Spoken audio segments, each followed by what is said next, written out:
Jajaran Respon Kriminal Polresta Palembang mendatangi tempat kejadian perkara kasus pecah kaca mobil yang terjadi di Jalan Simbur, Kelurahan 26 Ilir, Kecamatan Ilir Barat 1 Palembang. Kali ini korbannya ialah Yos. Kejadian yang berawal saat dirinya dan istrinya memarkir kendaraan berjenis minibus tepat di depan rumah tokonya. Tak lama setelah ia masuk, dirinya dikejutkan seperti suara benda yang terjatuh dan langsung melihat ke arah luar rumah. Tak menaruh curiga, dirinya pun masuk kembali ke dalam rumah. Beberapa menit setelahnya, saat istrinya ingin meninggalkan rumah dan bermaksud memakai mobil, barulah ia tersadar kendaraan kesayangannya telah dibobol maling. Yos mengatakan bahwa petugas sudah melakukan olah TKP dan mengumpulkan keterangan dari saksi yang ada di tempat kejadian.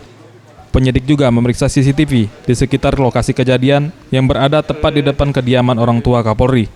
Atas kejadian ini, ia mengalami kerugian sekitar 6 juta rupiah. Yang hilang kami itu Kira-kira 6 jutaan. 6 jutaan. Itu pada awal itu mobil itu gimana ketahuannya kau yang bisa pecah kacanya?